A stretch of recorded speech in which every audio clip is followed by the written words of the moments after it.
உங்களெல்லாம் அப்படி மாற்றுவதற்காக தான் கர்த்தர் முடிவெடுத்திருக்கிறார். கர்த்தர் அப்படி உங்களை ஆசீர்வதிக்க விரும்புகிறார். ஹல்லேலூயா, ஹல்லேலூயா.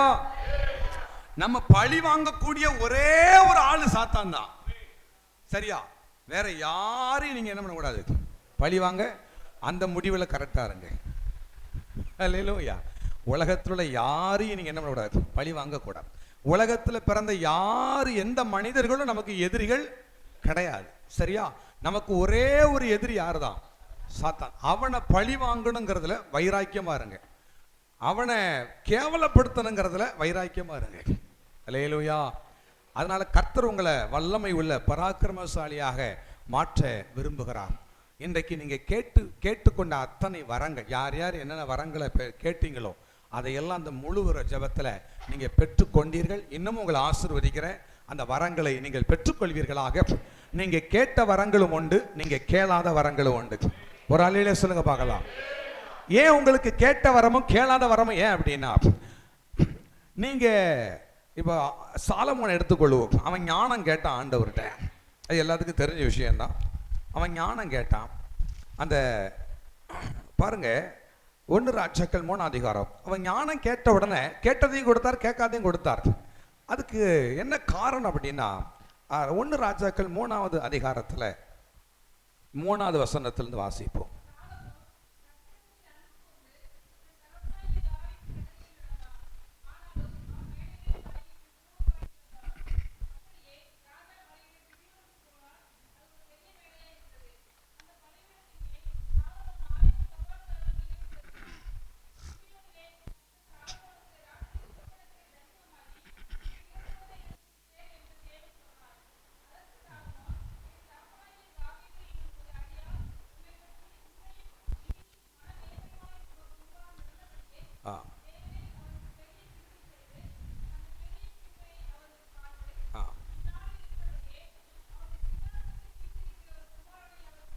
குமாரன் அவருக்கு தந்தீர். அப்புறம் என்ன சொல்லணும், இந்த ஜனங்களை நடத்துறதுக்கு எனக்கு என்ன வேணும், ஞானம் வேணும் அப்படின்னு சொல்லி அவன் ஞானத்தை கேட்குறான். இது மற்ற வசனங்களை வாசிக்கலாம் இருக்கட்டும். அவன் ஞானம் கேட்டான். ஆனால் அவன் ராத்திரி சொப்பனத்தில் வந்தார்லாம், ஆண்டு கேட்குறான், அவனுக்கு என்ன வேணும் கேளுன்னு கேட்டார்லாம். எப்போ அவன் ராஜாவை ஆன உடனே கேட்கல. அவன் ராஜாவை ஆனதுக்கப்புறம் கர்த்தரிடத்தில் அன்பு கூர்ந்து அவன் என்ன செலுத்துறான், பலிபீடத்தில் 1000 சர்வாங்க தகன பலிகள். சரியா? 1000 ஆடுகளை பலியிட்டான். ஆடுகளை என்ன பண்ணா, பலியிடுறான். இப்போ உள்ள காலத்தில் ஒரு ஆடு என்ன ரேட் இருக்கும்? ஆடு விற்றா தானே தெரியும். ஆடு வாங்குவோம், கறி என்னம்மா 8000 5000க்கு யார் ஆடு கொடுக்கா? இப்படி போல குட்டி தான் கொடுப்பாங்க. ஒரு முழுமையான ஆடு 15000க்கு மேலே வரும். ஒரு 15000 வச்சு கொடுக்கும். 15000 நல்ல இன்னும் வாட்ட சாட்டமாக இருந்தால் 20000க்கு போகுது. சரி, 15000 வச்சு கொடும். 1000 ஆடு, 1000 என்று 15000 எத்தனை? கணக்கு வாத்தியார் யாராவது இருக்கீங்களா? 1.5 கோடி. என்னது? 1.5 கோடி கொடுத்து 1.5 கோடி பண்ணி ஆண்டவரை ஆராதனை செய்கிறான். அல்லேலூயா. ஏதோ ஒன்றை விலை கரையமாக கொடுத்து தேவனை என்ன பண்றான்? ஆராதனை செய்கிறான். அந்த 1000 ஆடு வெட்டப்படும் போது ஒவ்வொரு ஆடு துடிச்சிருக்கும். ஒவ்வொரு ஆடும் துடிச்சிருக்கும். அவன் பலியிடுறான். பலியிடும் போது அதுக்கு வலி வருது. பலினாலே வலிதான். பலினாலே வலிதான். தூக்கத்தை வெறுத்து வந்திருக்கீங்க, இது பலி. இது கொஞ்சம் வலிதான். தூக்கத்தை வெறுத்து, இது ஒரு பலிதான். தூக்கத்தை வெறுத்து வந்திருக்கீங்கல்ல, பெசாட்டி தூங்கலாம். நீங்க வீட்டில் போய் தூங்கினா பாஸ்டர் பெரம்பு எடுத்து வந்து அடிக்க போறாங்க, அதெல்லாம் இல்லை என்ன. ஆனா வந்திருக்கீங்களா, கர்த்தர்கள் அன்பு உங்க தூக்கத்தை வெறுத்து, உங்க உடல் பலகீனத்தெல்லாம் கொஞ்சம் சகித்து கொண்டு, மனசு சொல்லிச்சு வேண்டாம் ரொம்ப பலகீனமா இருக்கு, ஆனாலும் இந்த மனசை கட்டுப்படுத்தி இல்லை இல்லை இல்லை நான் முழு ஜெபத்துக்கு நான் போகணும் அப்படின்னு சொல்லி திடப்படுத்தி கொண்டு, அந்த வலியோடு கூட சுமந்து கொண்டு, வலியோடு கூட உட்கார்ந்து இங்க ஆராதிக்க வந்திருக்கீங்க இல்லையா. வலி பலினாலே இப்படிதான் பலி செலுத்தணும் ஆண்டவருக்கு. அதனால தான் சொல்றேன், ஞாயிற்றுக்கிழமை ஒரு கூட்டம் வருது. அந்த கூட்டத்தை விட்டுருவோம். ஹல்லேலூயா. ஞாயிற்றுக்கிழமை வந்து, புதன்கிழமை வந்து, பைபிள் ஸ்டடிக்கு வந்து, உபவாச கூட்டத்துக்கு வந்து, முழுவர ஜபத்துக்கு வந்து, சர்ச்சில் எப்பமெல்லாம் கூடுறாங்களோ அப்ப எல்லா கூட்டத்துக்கு வந்துன்னா சும்மா வர முடியாது. வீட்டில் மற்ற வேலைகளை ஒதுக்கிட்டு நேரம் ஒதுக்கி தான் வரணும். இது ஒரு பலி. அல்லேலூயா. நீங்க பலி செலுத்துறீங்க, நீங்க வந்து சோத்திரம் பண்ண மற்ற பலி இல்லை, உங்களை ஒப்பு கொடுத்து வந்துடுறீங்களா பலி. இப்படி அடுத்து எங்கெல்லாம் பாஸ்டர் ஊழியத்துக்கு உங்களை அழைச்சு கொண்டு வராங்களோ உடனே முன்னணியில் வந்து ஊழியத்துக்கு நிற்கிறீங்களா, அப்படிப்பட்ட அது ஒரு பலி தான். அல்லேலூயா. வர்றதுக்கு கஷ்டமா தான் இருக்குது, ஆனா பலி பலி. அப்படிலாம் வந்த எல்லாத்துக்கும் கர்த்தர் சொல்றாரு, உனக்கும் இறங்கி வந்து சொல்றேன், நீ கேட்டதும் கிடைக்கும், கேட்காததும் கிடைக்கும். அல்லேலூயா. அல்லேலூயா. நீங்கள் ஆண்டவருக்கு ஏதோ ஒரு விதத்தில் விலைக்கரையம் செலுத்தி இருக்கிறீர்கள். நீங்கள் செலுத்தின விலைக்கரையத்திற்காகத்தான் கர்த்தர் இன்றைக்கு இறங்கி வந்து அவர் பேசுகிறார். நீ கேட்டதும் கிடைக்கும், கேட்காததும் கிடைக்கும். ஆமென். அல்லேலூயா. நாங்க கேட்டதெல்லாம் அவரது சித்தப்படி தந்தார், நாங்க கேளாததும் அவரது சித்தப்படி தந்தார். சொல்லுங்க பார்க்கலாம். கேட்டதெல்லாம் அவரது சித்தப்படி தந்தார், நாங்க கேளாததும் அவரது சித்தப்படி தந்தார். கேட்டதெல்லாம் அவரது சித்தப்படி தந்தார், நாங்க கேளாததும் அவரது சித்தப்படி தந்தார். கர்த்தரையே ஆராதிப்போம், அவரையே சார்ந்திருப்போம். கர்த்தரையே ஆராதிப்போம், அவரையே சார்ந்திருப்போம். தேவனே ஸ்தோத்திரம், உமக்கு ஸ்தோத்திரம். தேவனே ஸ்தோத்திரம், உமக்கு ஸ்தோத்திரம். நானும் என் வீட்டாரும் ஓவென்றால் கர்த்தரை சேவிப்போம். குடும்பமாய் சந்ததியாய் சந்ததி சந்ததியாய் நானும் என் வீட்டாரும் ஓவென்றால் கர்த்தரை சேவிப்போம். குடும்பமாய் சந்ததியாய் சந்ததி சந்ததியாய். ஹல்லேலூயா. ஹல்லேலூயா. தாவீது எந்த நேரமும் தேவனை துதிக்கிறவர்.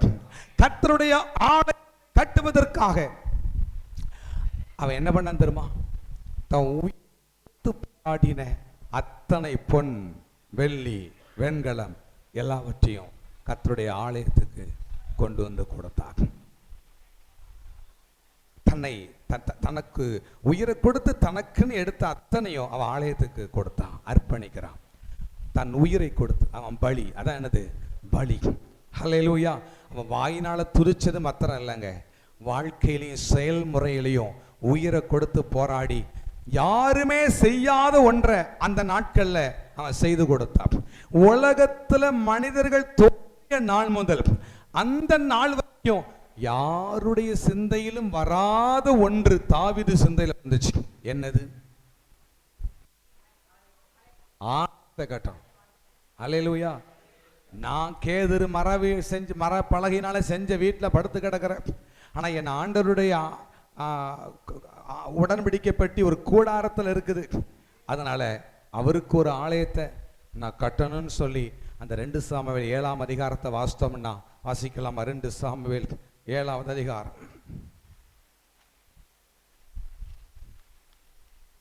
1ஆம் வசனத்தில் வாசிங்க. ஆ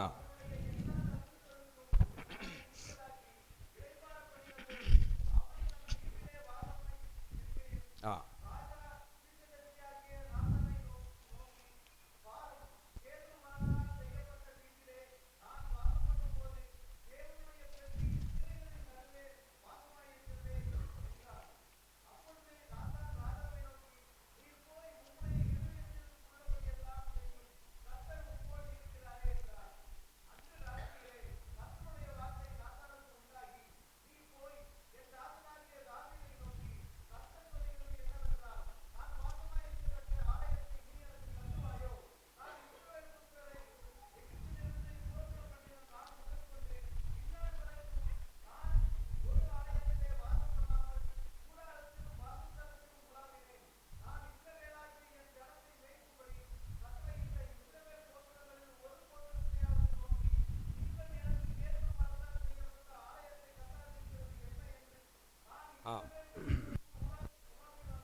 இருக்கட்டும், நிறைய சம்பவம் இருக்குது.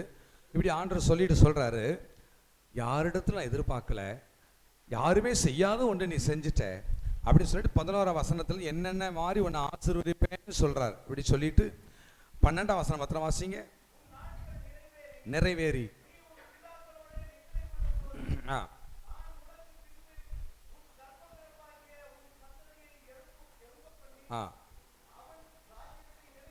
நிலைப்படுத்துவேன். ஹல்லேலூயா, ஹல்லேலூயா. 16வது வாசிங்க. 16. உன் வீடும் உன் ராஜ்யமும் என்றென்றைக்கும் எனக்கு முன்பாக ஸ்திரப்பட்டிருக்கும். உன் ராஜசானம் என்றைக்கு நிலைப்பட்டிருக்கும். ஹல்லேலூயா, ஹல்லேலூயா. உன் ராஜசானம் என்றென்றைக்கு என்ன பண்ணிருக்கும், நிலைப்பட்டிருக்கும்.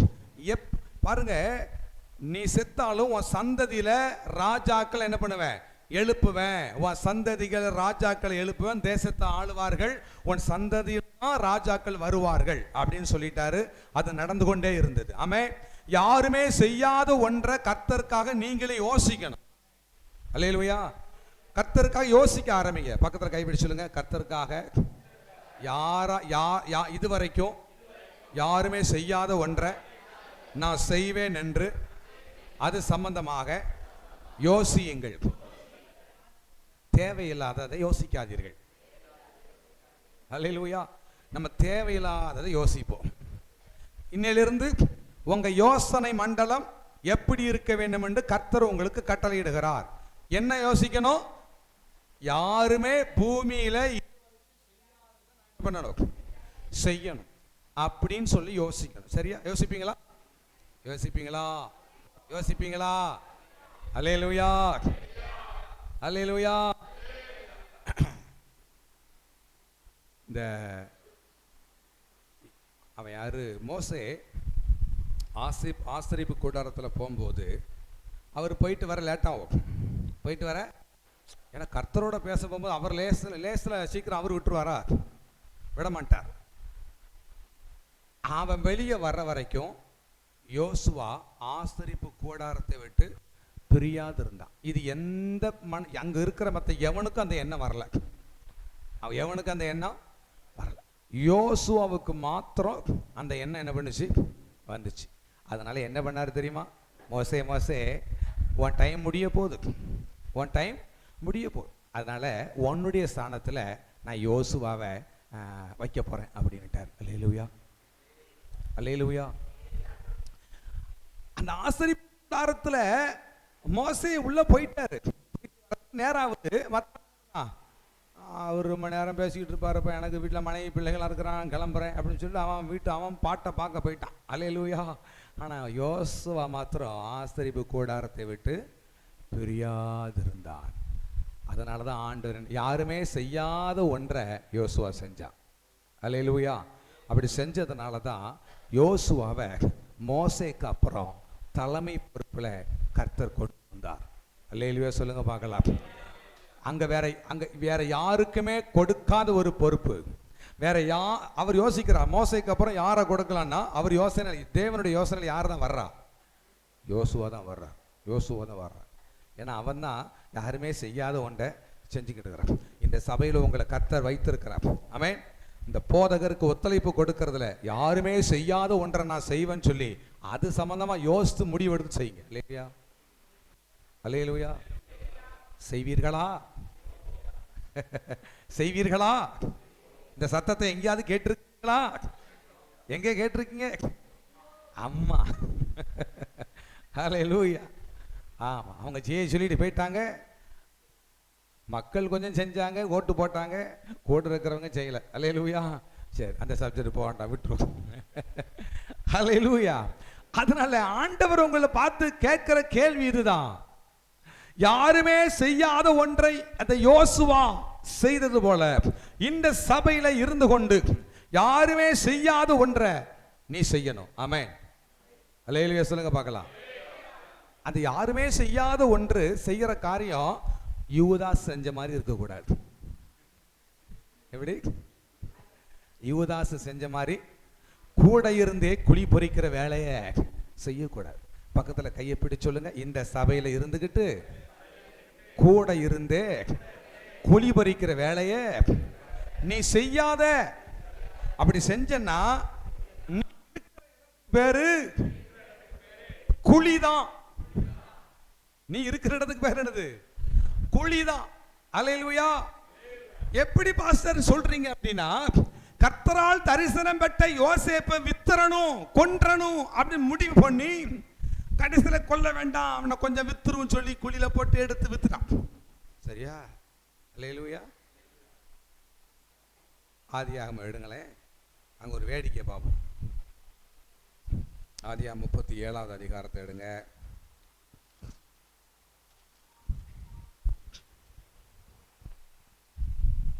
ஸ்தோத்திரம்.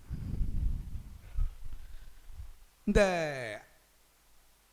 யாக்கோபுடைய மற்ற பிள்ளைகள் அண்ணன் தம்பி எல்லாம் சேர்ந்து ஆடு மேய்க்க போயிருக்காங்க, காணும், ஆளை காணும். யோசேப்பை யாக்கோபை அனுப்பி விட்றாரு. இப்போ அண்ணன்மார்கள்லாம் போய் இன்னும் ரொம்ப டைம் ஆகிட்டு, நாள் ஆகிட்டு, போய் என்னன்னு போய் பார்த்துட்டு வா. அப்போ இவன் போகிறான். இவன் போகும்போது அவன் ஏற்கனவே அண்ணன்மார்கள் என்ன பண்ணுறான், இவனை என்னைக்காவது ஒரு நாள் இவனை சோழியை முடிச்சிடணும் அப்படின்னு நினச்சிருக்கான்.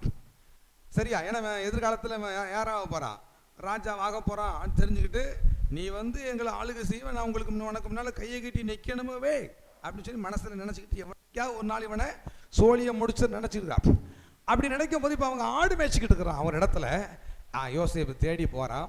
அப்படி காணும். வழியில் ஒரு மனுஷனை பார்க்குறான். 15ஆம் வசனத்தில் வாசிப்போம். 37 அதிகாரம் 15ஆம் வசனம். 15ஆம் வசனம்.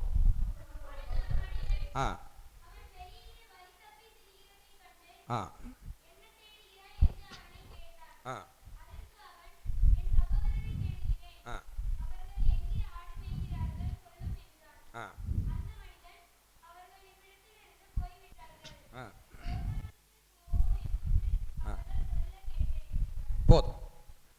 அப்போ எங்க அண்ணன் தம்பியை தேடி வந்திருக்கேன். அவங்க எங்க நிக்கிறாங்க? அவங்க தோத்தான்ல நிக்கிறாங்க. எங்க நிக்கிறாங்க? அது அப்படி ஒரு ஊரு. அங்க இருந்துதான் இந்த யோசேப்புக்கு விரோதமாக அண்ணன்மார்களாம் செயல்பட்டு அவனை வித்து, அவனை என்னாச்சு, குழியில போட்டு வித்தாச்சு.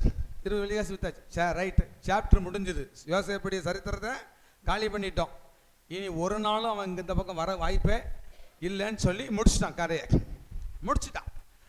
ஆனால் ஒரு 15 ஆண்டுகளுக்கு பிறகு யோசேப்பு உயிரோடு இருக்கிறான், அவன் ராஜாவா இருக்கிறான்னு சொல்லி யாக்கோபுக்கு செய்தி வருது. அல்லேலூயா. இவர்களும் போய் பார்க்குறாங்க, நம்ம தம்பி தான் அப்படின்னு சொல்லி பார்க்குறாங்க. அதே மாதிரி முன்னாள்னு வணங்குறாங்க. நல்ல அண்ணன்மார்கள் எல்லாம் சேர்ந்து தேவனால் தரிசனம் பெற்றவனுக்கு விரோதமாய் போட்ட அத்தனை திட்டங்களும் தோற்று போய்விட்டது. அதுக்கு அடையாளமாக அவன் அப்படி செஞ்ச இடத்துக்கு பெயர் என்னது சொல்லுங்களேன். நீங்களும் ரொம்ப தோல்வி அடைஞ்ச மாதிரி உட்காந்துருக்கீங்க. நான் தோத்தான்னு தான் நிக்கிறேன் இப்போ அப்படிங்கிறீங்க. ஆண்டவர் உங்களை தோத்தானுக்கு நேராக நடத்தலாம், ஆனா நீங்க தோற்று போக மாட்டீர்கள். ஒரு அலையில சொல்லுங்க பார்க்கலாம். தோத்தானுக்கு நேராக நடத்தலாம், நடத்துவார். தோத்தானுக்கு நேராக நடத்தினாதான் அதுதான் உன்னை உயர்த்தக்கூடிய ராஜபாதை. அல்லேலூயா சொல்லுங்க பார்க்கலாம்.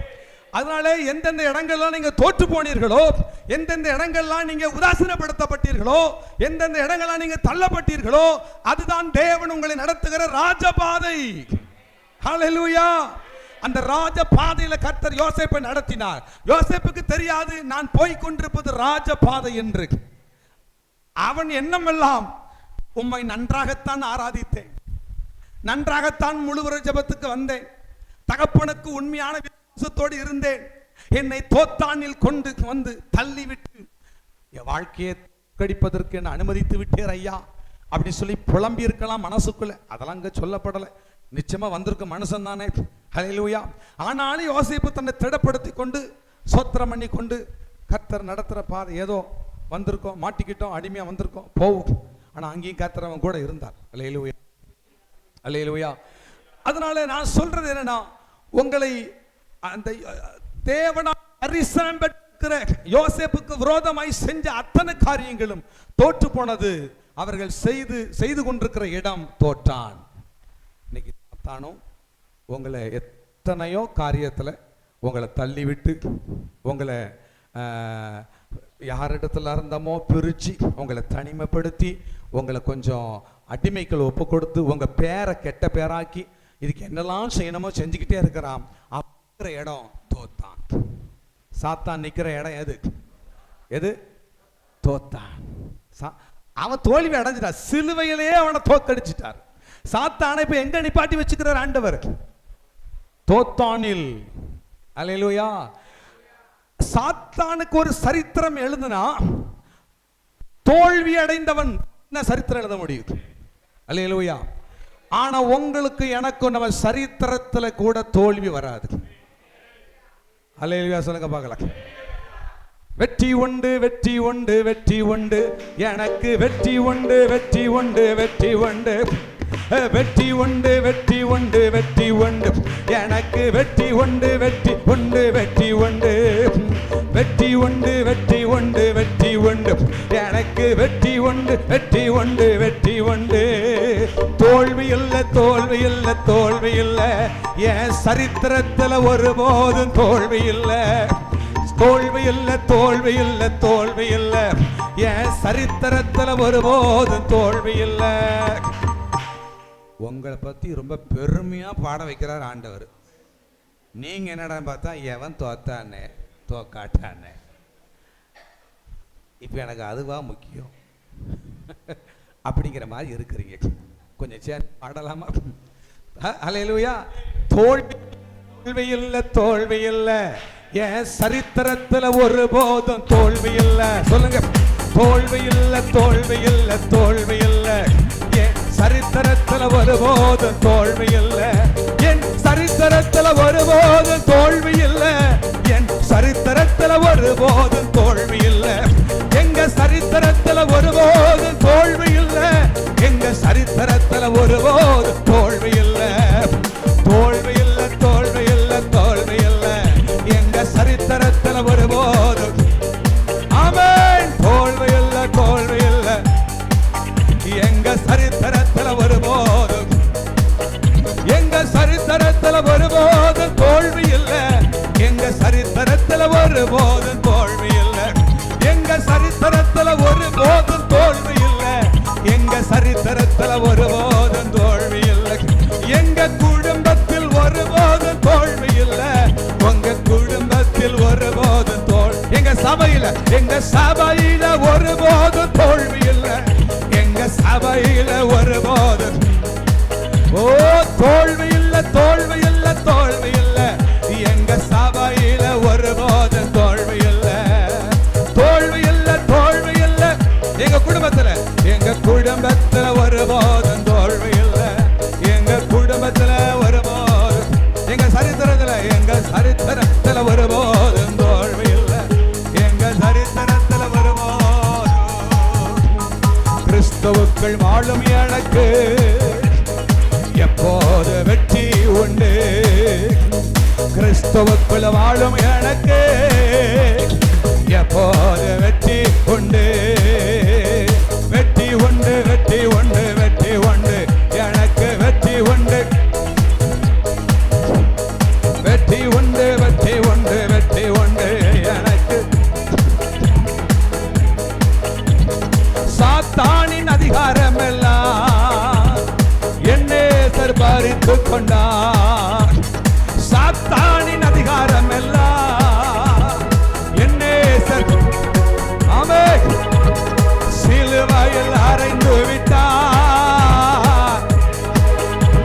இயேசு காலாலே நச்சுன்னு மிதித்தார். நச்சுன்னு மிதித்தார். காலாலே நச்சுன்னு மிதித்தார். கிறிஸ்துவுக்குள் வாழும் எனக்கு எப்போது வெற்றி உண்டு. கிறிஸ்துவுக்குள் வாழும் எனக்கு எப்போது வெற்றி உண்டு. என் ராஜா முன்னே செல்கின்றார், வெற்றி பவனி செல்கிறார். என் ராஜா முன்னே செல்கிறார், வெற்றி பவனி செல்கிறார்.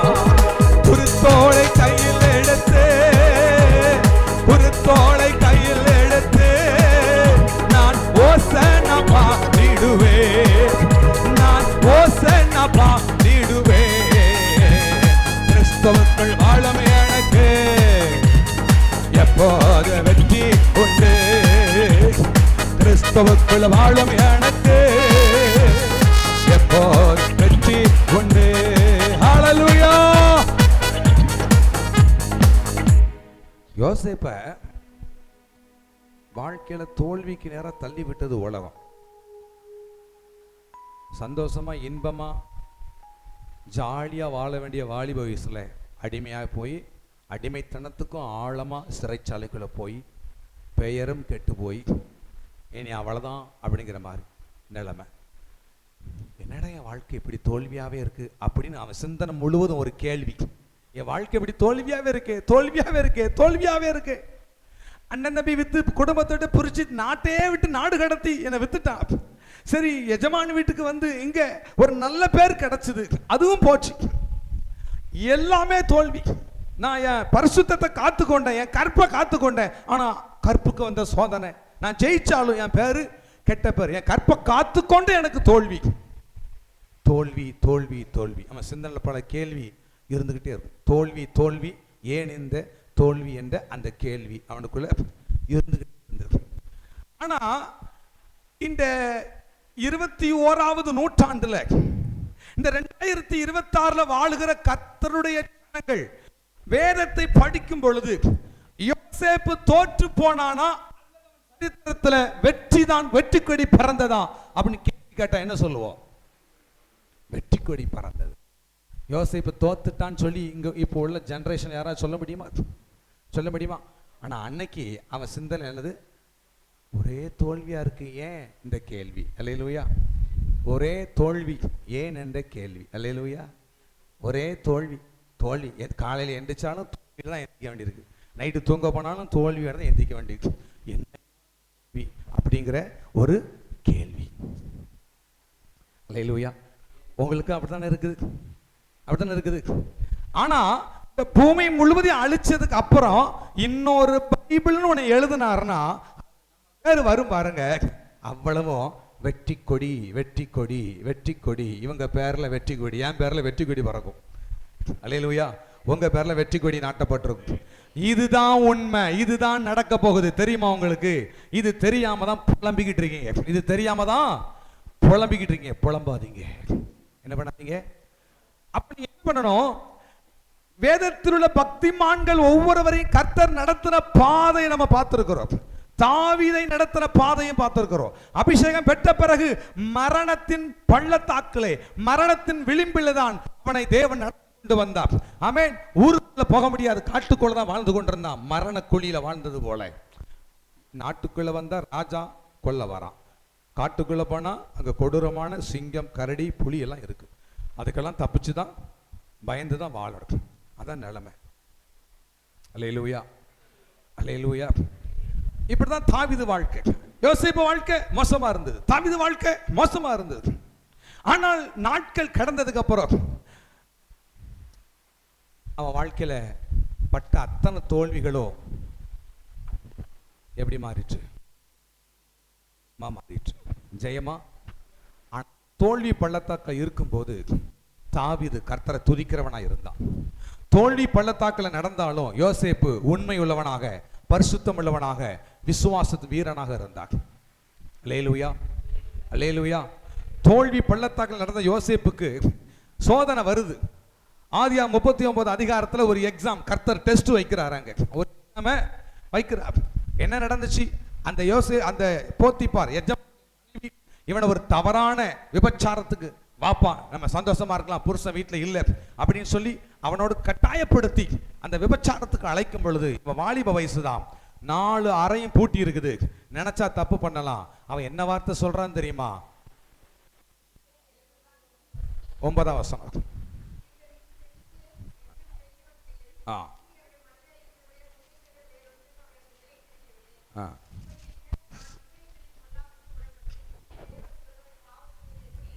ஹல்லேலூயா, ஹல்லேலூயா. அவன் 8ஆம் வசனத்தை வாசித்து பார்த்தோம்னா,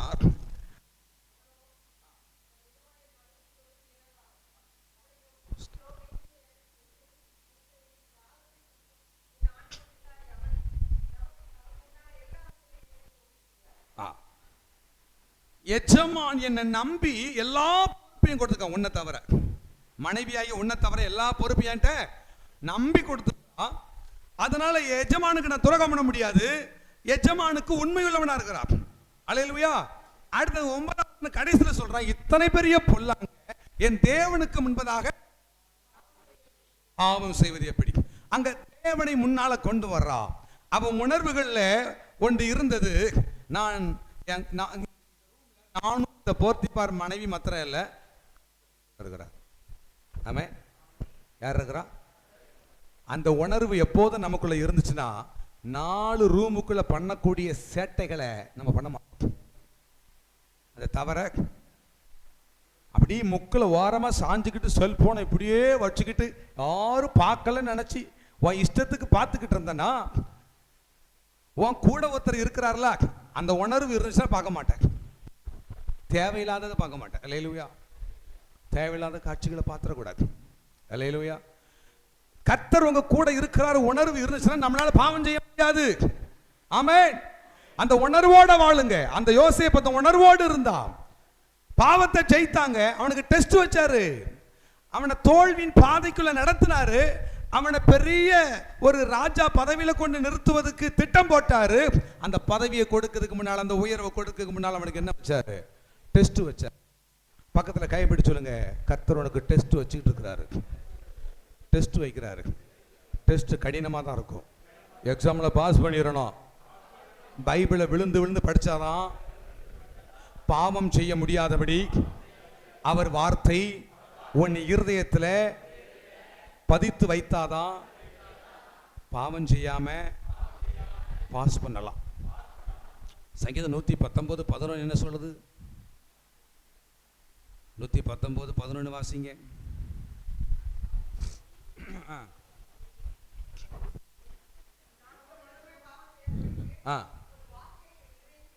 அல்லேலூயா சொல்லுங்க.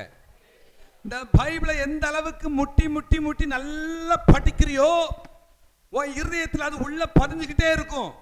அப்போ ஒரு குறிப்பிட்ட பாவத்தை செய்யும்போது வசனம் பேசும். இந்த வசனம் சொல்றது இது தப்பு, இந்த வசனம் சொல்றது இது தப்பு. நல்ல பவியமா இருக்கும், கட்டுப்பாடோட இருக்கும். திடீர்னு சூழ்நிலை நிமித்தமா உச்சக்கட்ட கோபம் வரும் பொழுது வாயில டபக்குன்னு கேட்ட வார்த்தை, டபக்குன்னு ஒரு பனை பிசாசு சொல்லுவான். இதனால என்ன, இதனால என்ன, ரொம்ப சாதாரணமாக எடுத்துக்கூட வைப்பான். ஆனால் நம்ம வாயில வரக்கூடாது. ஏன்னா வசனம் என்ன சொல்லுது? கெட்ட வார்த்தை ஒன்று உங்கள் வாயிலே வரக்கூடாது. கெட்ட வார்த்தை ஒன்று உங்கள் வாயில வரக்கூடாது. சபையில் அந்நிய பாஷையும் வீட்டில் வேற பாஷையும் பேசிடக்கூடாது. டெஸ்ட் வரும். நீ கெட்ட வார்த்தை பேசுறதுக்கே டெஸ்ட் வரும். அல்லேலூயா. கெட்ட வார்த்தை பேச வைக்கிறதுக்கு ஒன்று என்ன வரும்? எக்ஸாம் வரும். கெட்ட வார்த்தை பேசக்கூடிய அளவுக்கு ஒருத்தன் வந்து என்ன பண்ணுவான்? புகை மூட்டத்தை போடுவான், எரிச்சல் உண்டாக்குவான். இவனுக்கு பதில் இந்த கெட்ட வார்த்தையை பேசினாலும் அவன் அடங்குவான் அப்படிங்கிற மாதிரி நமக்கு தோணும். ஆனா என்ன பண்ணிடக்கூடாது? தோணும் போது எந்த வசனம் பேசணும்? கெட்ட வார்த்தை ஒன்றும் உங்க வாயிலே. எந்த இடத்துல இருக்கு? எபேசியர் எடுங்க, 29 4 அதிகாரம் 29 வசனம்.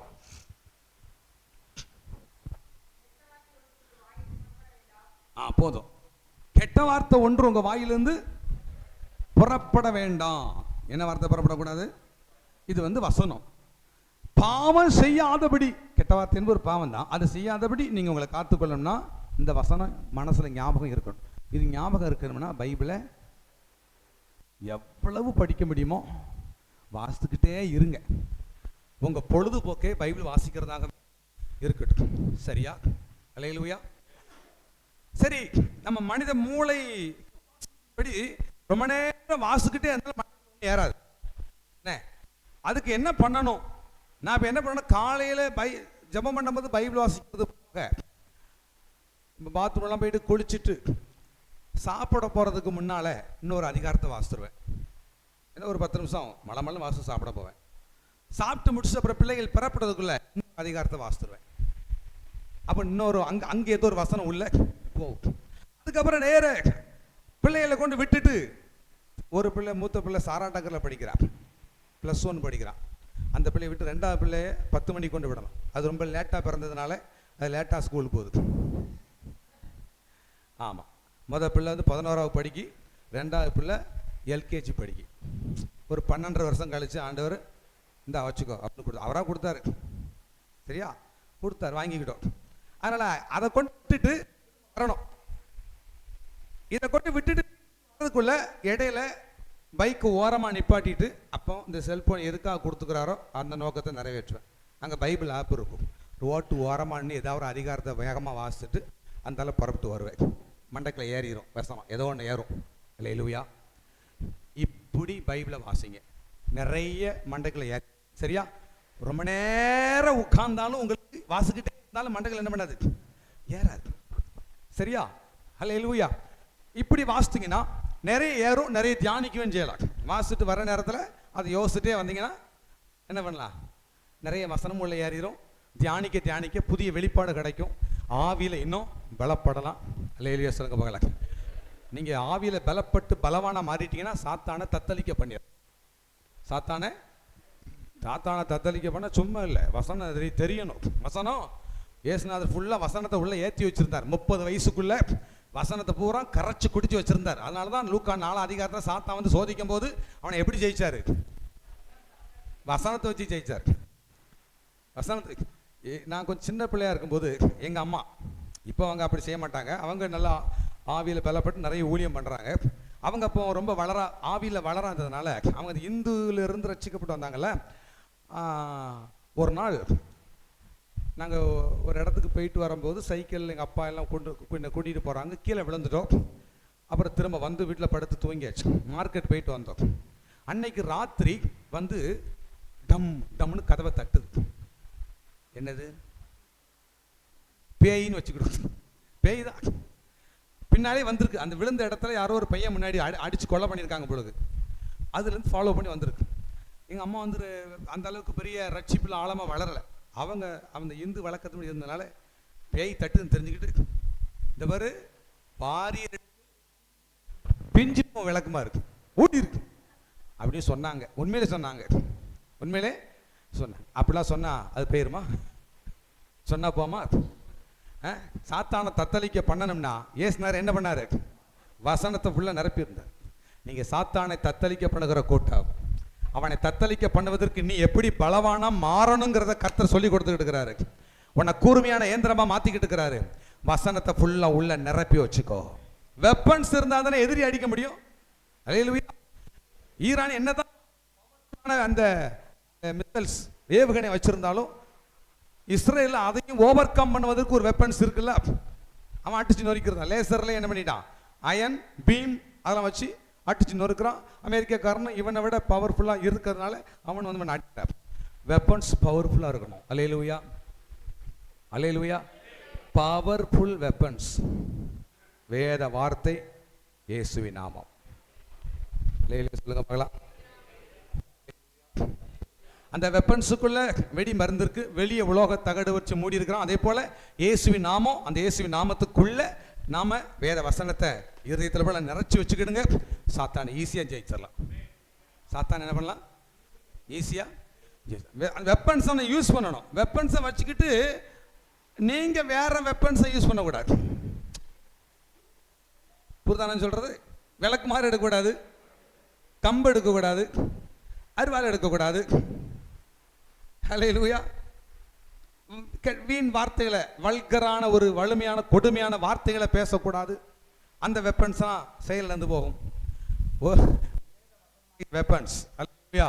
அந்த ஆயுதம் தான் சாத்தானை கலங்கடிக்கும், தத்தளிக்க பண்ணும். சொல்றது விளங்கிட்டா? ஹல்லேலூயா சொல்லுங்க பார்க்கலாம்.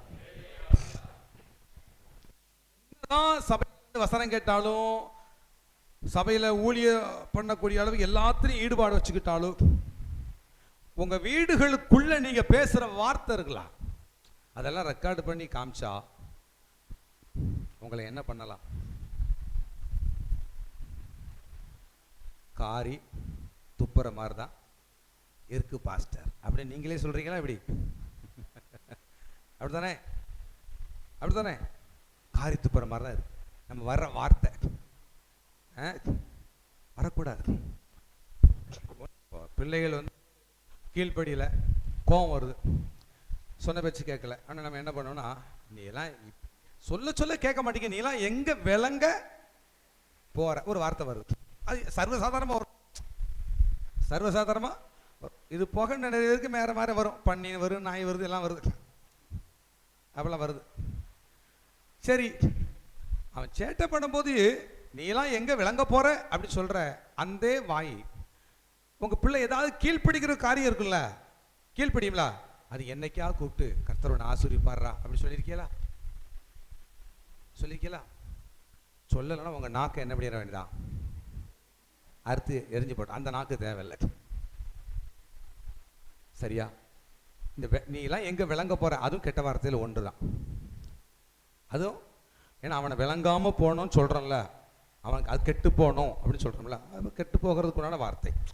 அதனால் என்ன சொல்ல வரேன்னா, இருதயத்தை எப்போதும் என்ன பண்ணுங்க, வேத வசனம் நிரப்பி விடுங்க. பிள்ளைகள் அடங்கலையா, நீ நிச்சயமாக ஆசீர்வாதமாக இருப்ப, நீ நிச்சயமாக பரலோகம் வந்து சேருவ. இப்படி சொல்லுங்களேன், இப்படி சொல்கிறதுக்கு ஏன் வலிக்குது? நீ நிச்சயமாக பரலோகம் வந்து சேருவேன். ஃபஸ்ட்டு சொல்லி சொல்லி பார்த்துறேன், இன்னும் அடங்க மாட்டேங்க, சொல்ல சொல்ல லூசிபர் மாதிரியே மாறுறான். அவன் லூசிபர் மாதிரியே மாறினாலும் நீ சொல்ல வேண்டியது, நீ நிச்சயமாக பரலோகத்துக்கு வருவேன், நான் உன்னை பார்ப்பேன்டா, நீ பரலோகத்துக்கு வருவேன். அப்புறம் அவர்கிட்ட ஜோம் பண்ணிடும், ஆண்டவரே இவனை எங்கே காத்த திருக்கணுமோ திருக்கி, இந்த பிள்ளை எங்கே அடக்கணுமோ அவன் ஆவியை அடக்கி சரிப்படுத்தி சீர்படுத்தி சிறப்படுத்தி பலப்படுத்தி பரலோகத்தில் கொண்டு நிலை நிறுத்திருங்கப்பா. அந்த ஜபம் போதும். அல்லேலூயா, அல்லேலூயா.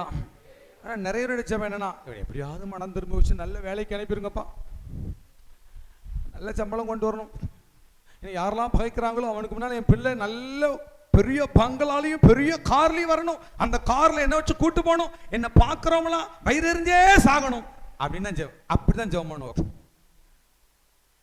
அந்த ஜெபம் பண்ணவே பண்ணாதீங்க. ஒரே ஒரு ஜெபம் தான் உங்கள் பிள்ளைகளுக்காக. ஒரு 10 வயசு 13 வயசு வரைக்கும் நம்மளால் பிள்ளைகளை கண்ட்ரோல் பண்ணி வசனத்தை சொல்லிக் கொடுக்க முடியும். அதுக்கு மேலே அது இஷ்டத்துக்கு போக தான் செய்யும். நீங்கள் என்ன பண்ணிடணும், கர்த்தர் கையில் ஒப்பு கொடுத்துட்டு, தேவனே இந்த பிள்ளை எப்படியாகிலும் பரலோகத்துக்கு வரணும், அதுக்கு நீங்கள் என்ன பண்ணணுமோ பண்ணிடுங்க அப்படின்னு நீங்கள் சொல்லி முடிச்சிடணும். அல்லேலூயா. என் பிள்ளை ஒளிய மர கண்டா இருப்பான், பிசாசு பயம் காட்டுவான், உன் பிள்ளைகிட்ட அந்த தப்பு இருக்குது இந்த தப்பு இருக்குது, யார் யாரெல்லாமே சொல்லுவாங்க, அவங்க மூலமாக வந்து சொல்லுவான், அந்த சத்தம் காதில் விழும். உடனே ஆண்டவரே நான் என்னப்பா செய்வேன், இப்படி ஆகிப்போச்சு, பிள்ளை இப்படி இருந்தால் நான் எப்படிப்பா, அப்படிலாம் வந்துடக்கூடாது வாயில். என்ன பண்ணணும், என் பிள்ளை பரலோகத்துக்கு வரும், என் பிள்ளை ஒளிவ மர கண்டா தான் இருக்கும். அல்லேலூயா. என் பிள்ளை கர்த்தரால் போதிக்கப்பட்டு இருக்கும். இதுதான் வெப்பன்ஸ். இதை சொல்ல சொல்ல என்னடா இந்த பிள்ளை என்னமெல்லாமோ சேட்டை பண்ண வைக்கிறோம், ஆனால் இந்த பொம்பளை இந்த பையன் இந்த ஆளு இந்த வசனத்தை சொல்லி நம்மளை வேலை பார்க்க விடாமல் ஆக்குறானே அப்படின்னு அவன் தத்தளிப்பா. அவன் என்ன பண்ணுவான், பிசாசை தத்தளிக்க பண்ணணும்னா வசனத்தை ஃபுல்லாக நிரப்பி வாயில் என்ன பேசுங்க, வசனமாக பேசுங்க, விசனமாக பேசிடாதீங்க, வசனமாக பேசுங்க. நீங்கள் வசனமாக பேச பேச அவனுக்கு விசனம் உண்டா. அல்லேலூயா, அல்லேலூயா, அல்லேலூயா. ஆக தேவன் வைக்கிற எக்ஸாம்ல யோசேப்பு பாஸ் பண்ணிட்டான், எஜமானுக்கு உண்மை உள்ளவனா இருக்கிறான். அடுத்து தேவனுக்கு முன்னால தன் பரிசுத்தத்தை காத்து கொண்டான். இந்த ரெண்டையும் செய்கிறான். இந்த செஞ்சதுக்கு அப்புறம் என்ன நடந்தது, அவன் பேர் கெட்ட பேர் ஆயிடுச்சு, தூக்கி ஜெயிலில் தூக்கி போட்டாச்சு. இப்போ யோசேப்புகளை என்னென்ன வரும், உமக்காக உண்மையாக நடந்தேன், பரிசுத்தமாக நடந்தேன், ஆனால் ஜெயிலுக்கு வந்துட்டேன்ப்பா, என்னால் அந்த கஷ்டத்தை தாங்கவே முடியல, எப்படிப்பா இப்படி அனுமதிக்கிறீங்க, ஆனாலும் பரவாயில்ல நான் உங்களை நம்புகிறேன்ப்பா. நான் உங்களை அந்த சோதனையின் ஆழத்துக்குள்ளே போகும்போது தன் சுவாசத்தை அவன் என்ன பண்ணினான், காத்து கொண்டார். ஆமென், அல்லேலூயா. உண்மையாக இருந்தான், பரிசுத்தமாக இருந்தான், அதாவது தன் எஜமானுக்கு முன்னால் உலகத்தின் காரியத்தில் உண்மையாக இருந்தான், கர்த்தருக்கு முன்னால் பரிசுத்தமாக இருந்தான். அந்த அதிகாரம் ஃபுல்லாக வாசித்தா போதும், அவனை வாசிங்க தெரியும். அவனை கெட்ட பேர் உண்டாக்கி ஜெயிலில் பட்ட பிறகு அவனுக்கு கடும் வேதனை தான், ஆனால் நம்பிக்கை உறுதியாக இருந்து விசுவாசத்தை காத்து கொண்டான். கர்த்தர் அவனை என்ன பண்ணாரு, அவனுக்குன்னு வச்ச திட்டம் பண்ணின ஆசீர்வாதத்தில் கொண்டு வச்சு. அல்லேலூயா சொல்லுங்க பார்க்கலாம். அல்லேலூயா, அல்லேலூயா. அதுக்கப்புறம் அவன் அவன் சிங்காசனத்தில் உட்கார்ந்ததுக்கு அப்புறம் உலகமெங்கிலும் பஞ்சம் வருது, உலகமெங்கிலும் பஞ்சம் வருது. அதுக்கப்புறம் அவங்க அண்ணன் தம்பிலாம் அவனை என்ன பண்ணாங்களாம், தேடி வந்தாங்க. அங்கே சில சோதனைகள்லாம் அவனுக்கு வைக்கிறான். அது இப்போ ஃபுல்லாக வாஸ்தா அவனுக்கு டைம் ஆயிரும், டைம் முடிய போது. அவன் என்ன சோதனை வச்சான்னு சொல்லி 41வது அதிகாரத்திலிருந்து ஒரு 45வது அதிகாரத்து வரைக்கும் அந்த 5 அதிகாரத்தை வாஸ்து பார்த்தீங்கன்னா தெரியும். அந்த 5 அதிகாரத்துலேயும் அந்த அண்ணன் தம்பி அவங்க தத்தளிக்கிற தத்தளிப்பை பார்த்தீங்கன்னா பயங்கரமாக இருக்கும். அந்த 5 பேரும் அந்த 5 அதிகாரத்திலையும் மற்ற 10 அண்ணன்மார்கள் தத்தளிக்கிறான். என்ன பண்ணுறான்? தத்தளிக்கிறான். யோசிப்பு அவங்களை நடத்தின விதத்தில் அவன் என்ன பண்ணுறான்? எந்த அண்ணன்மார்கள் இவனை தத்தளிக்க பண்ணினார்களோ அந்த சத்துருக்களை இவன் தத்தளிக்க பண்ணும்படி கர்த்தர் நடத்திட்டார். அல்லேலூயா சொல்லுங்க பார்க்கலாம். இன்றைக்கு இதுதான் கர்த்தர் உங்களுக்கும் செய்ய போகிறார். உங்கள் இந்த உலகத்தில் யாராவது தத்தளிக்க பண்ணியிருக்காங்களா? பொறுமையா இருங்க. அவர் பண்ணுவதற்கு உங்களை அவர் ஆசீர்வதித்தார், உங்களை உயர்த்துவார். அல்லேலூயா. ஆனால் எக்ஸாமில் பாஸ் பண்ணிடணும். என்ன பண்ணணும்? உங்களை நம்பி கொடுத்த குடும்பத்தில் உண்மையாக இருங்க. உங்களை நம்பி கொடுத்த சபையில் உங்கள் போதகருக்கும் நீங்கள் உண்மையாக இருங்க. சபையில் உங்களுக்கு கொடுக்கப்பட்ட பொறுப்பில் உண்மையாக இருங்க. நீங்கள் வேலை பார்க்குற ஸ்தலத்தில் உண்மையாக இருங்க. நீங்கள் செய்கிற தொழிலில் உண்மையாக இருங்க. நீங்கள் இந்த சொசைட்டி மோசமானது, உலகம் பொல்லாததாக இருக்குது. இப்போ பரிசுத்தத்தை காத்து கொள்வதில் உண்மையாக இருங்க. அல்லேலூயா. அந்த பாவ சோதனை வரும்போது போர்த்திபாருடைய மனைவி விபச்சாரத்துக்கு அழைக்கும் போது அவன் சொல்கிற வார்த்தை, இத்தனை பெரிய பொல்லாங்க தேவனுக்கு முன்னால் நான் செய்வது எப்படின்னு ஒரு கேள்வி கேட்குறான். ஏன்னா அவனுடைய உணர்வுகளில் கர்த்தர் என்னை பார்த்துக்கிட்டே இருக்கார். அதனால் இந்த பாவத்தை நான் செய்யவே முடியாது. சரியா? உங்கள் கூட எப்போதும் கர்த்தர் இருக்கிறார், பார்த்துக்கிட்டே இருக்கிறாரு. அதனால் சேனலை மாற்றி என்ன பண்ண முடியாது. மாற்றி சேனலை மாற்றி என்ன பார்க்க முடியாது.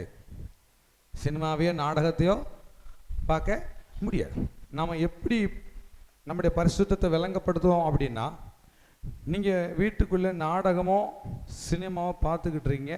பாஸ்டர் அடி விசிட்டிங் டக்குன்னு வந்துட்டார். பைக்கை பார்க்குறீங்க, டபக்குன்னு ஓடு ஓடு ஓடு ஓடு ரிமோட்டங்க ரிமோட்டங்க ரிமோட்டங்க ரிமோட்டங்க ரிமோட் ரிமோட் இல்லை, அட மண்டு ரிமோட் இல்லைன்னா சுவிட்ச் ஆஃப் பண்ணு. எதுக்கு? பாஸ்டர் வந்துட்டார். பாஸ்டருக்கு முன்னால் நான் ஒரு நல்ல பரிசுத்தவான் அப்படி காட்டணும். பாஸ்டர் என்னை பார்க்கும்போது நம்ம வீட்டில் என்ன இருக்கணும்? பரிசுத்தவானாக இருக்கணும். ஆனால் உன் கூட எப்போதும் இயேசு இருக்காரே, இயேசு இருக்காரே. இன்னைக்கு நிறைய என்ன பண்ணுறாங்கன்னா, பாஸ்டரை இயேசுவாக்கி இயேசுவை பாஸ்டராக்கி. எப்படி? நான் எங்கள் சபையிலும் சொல்லுவேன், இப்படி தான் சொல்லுவேன். நீ எனக்கு பயந்தெல்லாம் ரிமோட் ஆஃப் பண்ணுறது பரிசுத்தமாக காத்துக்கொள்ளாத. அவர் உன்னை எப்போதும் பார்த்துக்கிட்டு இருக்கிறார். நீ 4 ரூம் செல்போனை வச்சு பார்த்து பாஸ்டர் வந்து பார்த்துட்டு இருக்க முடியுமா? அல்லேலூயா. யார் தான் கூட வந்து பார்த்துக்கிட்டு இருக்கிறார்? கர்த்தர் பார்க்குறார். அல்லேலூயா. அதனால் அந்த இப்போ கடைசி காலமாக இருக்கிறனால பிசாசானவன் எவனை விழுங்கலாமோ வென்று வகை தேடி சிங்கம் போல, அப்படி ஒன்று வரும்ல, கர்ச்சிக்கிற சிங்கம் போல வகை தேடி சுற்றி திரிகிறான் இருக்கு. அது 100க்கு 100 அந்த வசனம் உண்மை. இன்னைக்கு ஃபேஸ்புக்கு யூடியூப்பை ஓப்பன் பண்ணிட்டீங்கன்னா நல்லது வருது, நல்லது தானே பார்த்துட்டு அடுத்தால போகும்போது அங்கே என்ன இருக்குது? ஒரு கெட்டது உள்ள இருக்குது. அப்போ அதை நம்ம பார்க்காம தப்பிக்கணும்னா ஆவியில் பலன் இருக்கணும். கர்த்தர் என்னை பார்த்துக்கிட்டே இருக்கிற உணர்வு இருக்கணும். அல்லேலூயா, அல்லேலூயா. கர்த்தருக்கு முன்னால் பரிசுத்தமாக இருக்க வேண்டும் என்ற வைராக்கியம் இருக்கணும். இதெல்லாம் இருந்தால் தான் ஜெயிக்க முடியும். அல்லேலூயா. அதனால் எங்களுக்கு கொடுக்குற மரியாதையை காட்டிலும் முதல்ல யாருக்கு கொடுத்துருங்க. நீங்கள் எங்களுக்கும் மரியாதை கொடுத்து இயேசுக்கு கொடுக்கலனா பரலோகம் போக முடியாது. எங்கே போக முடியாது? அல்லேலூயா, அல்லேலூயா. இயேசுக்கு மரியாதை கொடுங்க முதல்ல, அதுக்கப்புறம் எங்களை கனப்படுத்துங்க, அது போதும். அல்லேலூயா. எங்களை நீங்கள் கனப்படுத்துங்க அவசியம் இல்லை. துடைத்து போடுகிற தூசி போல கூட வச்சுக்கிடுங்க, ஒன்றும் தப்பு இல்லை. ஆனால் யாருக்கு மரியாதை கொடுத்துருங்க? இயேசுவுக்கு மரியாதை கொடுத்துருங்க. ஆமென். ஏன்னா அவர் உங்களோடு கூட இருக்கிறார். 24 மணி நேரம் உங்கள் கூட இருக்கிறார். அவர் என்ன சொல்லிக்கிறாரு? மத்தேயு 28 கடைசியில், மத்தேயு 28 கடைசி, இதோ உலகத்தின் முடிவு பரியந்தம் சகல நாட்களிலும் நான் உங்களோடு கூட இருக்கிறேன். சகல நாட்களிலும் உபவாசம் போடும்போது கூட இருப்பார், ஊழியம் செய்யும்போது கூட இருப்பார். சர்ச்சுக்கு ஞாயிற்றுக்கிழமை வரணும், முழு ஜெபத்துக்கு வரணும், சனிக்கிழமை உபவாசம் கூடத்துக்கு வரணும், அப்பவும் கூட இருப்பார். வீட்டுக்கு போன உடனே சண்டை போடுறீங்களா, அப்பவும் கூட இருப்பார். தனியாக உட்காந்து தேவையில்லாத பார்க்குறீங்களா, அப்பவும் கூட இருப்பார். இருப்பாருங்க. சினிமா பார்க்கும்போதும் கூட இருப்பார், நாடகத்தை பார்க்கவும் கூட இருப்பார். இங்க எல்லாம் சர்ச்சைக்குரிய காரியத்தெல்லாம் செஞ்சு, ஊழியம்லாம் செஞ்சு, ஜெபம் பண்ணி அந்த பாவத்தையும் செய்யும் போது கூட தான் இருக்காரு, கூடயே இருப்பாரு. ஆனா நீ செத்ததுக்கு அப்புறம் நீ அவரு கூட போக மாட்ட. என்ன உலகத்தில் முடிவு பொறுத்த சகல நாட்களும் கர்த்தர் கூடயே இருக்காரு. ஆனா என் கூட ஒருவர் இருக்கிறாரு, நான் பாவம் செய்யக்கூடாதுங்கிற உணர்வு உனக்கு இல்லாம இருந்துச்சுன்னா நீ சாகும்போது அவர் நீங்க போக மாட்டீங்க, இருக்க மாட்டீங்க. புரியுதா? என்ன யோசிக்கிறீங்க? பாஸ்டர் நல்ல ஆளை தான் கூப்பிட்டாரா? நம்ம வந்த உடனே கப கப கபன்னு கத்தி ஆவில் நிரப்பினாரு, கடைசியில் பட்டான்னு வச்சுட்டு போறாரு, முடிக்கும் போது வாங்கி அடிக்கிறாரு. இதெல்லாம் தப்பு இல்லையோ? ஹல்லேலூயா. இங்க அடிச்சா அங்க அடி வாங்க வேண்டாம். ஹல்லேலூயா. அதனால தத்தளிப்பின் பாத்திரத்தை ஆரம்பத்திலே சொல்லிட்டாரு. செய்தி ஆரம்பிக்க முன்னால, சாத்தான் கையில் இருக்கு, நான் பிடுங்கி கொடுத்துட்டேன், அவனை நீ தத்தளிக்க பண்ணணும், உன்னை அப்படிதான் மாத்திருக்கிறேன். ஆனா நீ என்ன பண்ணிக்கோ, இருதயம் முழுவதும் வேத வசனத்தால நிரப்பி வச்சுக்கோ, உன் பரிசுத்தத்தை காத்துக்கோ, உண்மையை காத்துக்கோ, விசுவாசத்தை காத்துக்கோ. அது இந்த கடைசி நாட்கள்ல இயேசு கிறிஸ்துவ நிறைய அற்புதங்களை பார்த்தவங்க கூட இயேசுவை நம்ப முடியாத அளவுக்கு, விசுவாசிக்க முடியாத அளவுக்கு கர்த்தருடைய பிள்ளைகளுக்கு தனிப்பட்ட விதத்தில் ஏராளமான சோதனை வரும். அதுக்கு தான் இயேசு ஒரு இடத்துல சொல்லிட்டாரு, மனுஷகுமாரன் வரும்போது விசுவாசத்தை காண்பாரோ. இந்த கடைசி காலத்துல வந்திருக்கிற நீங்கள் நானும் ஜெபிக்க வேண்டிய முக்கியமான ஜெப குறிப்பு, எத்தனை தான் சோதனையின் ஆழத்தை நீங்க என்ன நடத்தினாலும் என் விசுவாசம் குறையாதபடி என் நிரப்பிருங்கப்பான்னு சொன்னீங்க. அப்படி சொல்லி ஜெபம் பண்ணுங்க. இந்த ஜெப குறிப்பு ரொம்ப முக்கியம். அல்லேலூயா. இந்த ஜெப குறிப்பு ரொம்ப முக்கியம். அடுத்து நம்முடைய வருகையில என்னை எடுத்துக்கொள்ளுங்கப்பா, அதுக்கு ஏற்ற பரிசுத்தம் எனக்கு வேணும். அல்லேலூயா. அப்படி ஒரு ஜெபம் பண்ணுங்களேன். எப்போதும் ஜெபம் பண்ணுங்க. சரியா? இதெல்லாம் ரொம்ப தேவ சித்தப்படி ஜெபிக்கிற ஜெபம். அன்றியும் அவர் எதையாகிலும் அவர் நாமத்தில் கேட்டால் அவர் உங்களுக்கு கண்டிப்பாக செய்ய மாட்டாரா? அவர் சித்தப்படி ஜெபிக்கிற ஜெபம் முக்கியமான ஜெப குறிப்பை சொல்லிட்டேன். கடைக்காலம் வந்திருக்குது. நிறைய காரியத்தில் கர்த்தர் என்ன பண்ண மாட்டார்னா, நம்மளுக்கு கைவிடப்பட்டது போல தான் நடத்துவாருங்க. அல்லேலூயா. கர்த்தரை கூட இல்லாதது போல தான் நம்மளை நடத்துவார். நம்ம நினைப்போம், கர்த்தர் உண்மையிலேயே கூட இல்லையோ, அவர் என்ன மறந்தாரோ, அவர் என்னை கைவிட்டுட்டாரோ, அப்படிங்கிற மாதிரி தான் கர்த்தர் நடத்துவார். அவ்வளவு சோதனை வரதான் நமக்கு. அவர் விசுவாசத்தை, அப்ப அதுக்கு என்ன பண்ணணும்? என்ன விசுவாசத்தின் ஆவியால் நிரப்ப. நிறைய எதிர்பார்ப்போம், நிறைய நம்பிக்கிட்டு இருப்போம், நிறைய காத்திருப்போம். நம்ம எதிர்பார்ப்புக்கு எதிராகவே இன்னும் புது வருஷ ஆராதனை வந்தோன்னு ஒரு வாக்குத்தத்தம், உடனே என்ன பண்ணுவோம்? அந்த வருஷம் அந்த வாக்குத்தத்தின்படி நடக்கும் எதிர்பார்த்துட்டே இருப்போம். அவர் ஒவ்வொரு மாசமும் ஒரு வாக்குத்தத்தம், இந்த மாசம் நடக்கும். இப்படின்னு ஒவ்வொரு வருஷமும் எதிர்பார்த்து 10 வருஷம் ஆச்சு, ஒரு வாக்குத்தத்தம் கூட நிறைவேற, ஒரு வாக்குத்தத்தம் கூட நிறைவேறல. என்னையா இது? அப்ப நமக்குள்ள என்ன உண்டாகும்? விசுவாச குறைவு வரதான். சரி, அப்ப நீங்க என்ன பண்ணணும்? ஐயா, கொஞ்ச காலம் வாழ போறேன், 70 80, இப்ப பாதி கிடந்தாச்சு, பாதி போயிட்டு இன்னொரு 30 வருஷம் வாழுவேன், அவ்வளவுதானே. நான் எதிர்பார்த்தது நடந்தா என்ன, நடக்காட்டேன்னு. 3 நேரம் நீங்க சோறு தரீங்க, ட்ரெஸ்ஸு தரீங்க, இருக்க வீடு தரீங்க, வாடகை வீடாக இருந்தாலும் கெட்டதுக்கு பணம் கொடுத்துறீங்க, போதும். நான் எதிர்பார்த்தது நடக்காட்டாலும் பரவாயில்ல, ஆராதிப்பதை விட மாட்டேன், உங்க ஊழியம் செய்த விட மாட்டேன், ஜெபிக்கிறத விட மாட்டேன், சபைக்கு வருவதை விட மாட்டேன், சபையில எல்லா காரியத்திலும் பங்கு பெறுவதை மாட்டேன். அந்த வைராக்கியம், அல்லேலூயா, அந்த முடிவு நீங்க எடுத்துருங்க. அந்த முடிவை எடுத்துருங்க. நிச்சயமா இயேசு வர்றதுக்குள்ள உங்களுக்கு என்ன செய்யணுமோ அவர் செஞ்சு முடிச்சிருவார். அல்லேலூயா. இந்த முடிவோட வாழுங்க. இப்படி இருந்து பரிசுத்தத்தை காத்துக்கொள்ளுங்க. இயேசு கிறிஸ்து வரும்போது எக்கால சத்தம் கேட்கும், நம்ம பறந்து போயிடுவோம். அந்த சத்தம் கேட்காம போச்சுன்னு வச்சுக்கிடுங்க, அத்தனை தத்தளிப்பின் பாத்திரமும் நம்ம கையில் தான் இருக்கும். புரியுதா ஐயா? வாலிப பிள்ளைகளை புரியுதா? செல்போனை தேவையில்லாமல் பார்க்க விடாதம்மா. எல்லாருக்கும் சேர்ந்தான். அங்கே பார்த்து சொன்னவொடனே இங்கே வாக்கலான்னு நம்மளாம் பரிசுத்தம் நடத்தக்கூடாது, எல்லாத்தையும் சேர்த்தான்னு சொல்கிறேன். இப்போ எல்லாமே பார்க்க 60 பார்க்கு 70 பார்க்கு எல்லாம் பாருங்க. செல்போன் பார்க்க தவறு கிடையாது. அதில் தவறான காரியம் வரும்போது இயேசு என்ன பார்க்குறார், நான் இதை பார்க்க மாட்டேன், ஒதுக்கிட்டு போயிருங்க. பாலியல் இச்சைக்கு விலகி ஓடுன்னு இருக்கு, அந்த ஏரியா பக்கமே போயிடக்கூடாது, ஓடிடணும். அல்லேலூயா. இயேசு சீக்கிரம் வரப்போறார். எக்கால சத்தம் கேட்கும்போது அங்கே போகலன்னா இங்கே என்னது? இப்போ பிடுங்கின அத்தனை தத்தளிப்பின் பாத்திரத்தையும் உங்க கையில் மறுபடி கொடுக்கப்படும். அங்கே ஆறுதல் சொல்ல பாஸ்டர் வர மாட்டார், வேற எந்த விசுவாசியும் வர மாட்டாங்க, ஆவியானவர் இருக்க மாட்டார், தத்தளிப்பு தான் கிடைக்கும். ரொம்ப ஜாக்கிரதையா இருந்து மனம் திரும்புங்க. அல்லேலூயா. எழும்பலாமா? எல்லாரும் எழும்பும். ஹல்லேலூயா. இந்த செய்திக்கு உங்களை ஒப்பு கொடுங்க பார்க்கலாம்.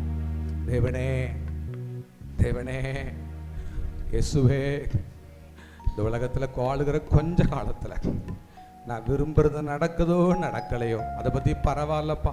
என்ன நீங்கள் இப்போ நான் விரும்பாத பாதை தான் நான் போய்கிட்டு இருக்கிறேன், அதில் தொடர்ந்து இன்னும் மோசமாக என்ன நீங்கள் நடத்தினாலும் என் உண்மையை காத்துக்கொள்வேன், பரிசுத்தத்தை காத்துக்கொள்வேன், உமக்கு முன்னால விசுவாசமா இருப்பேன்.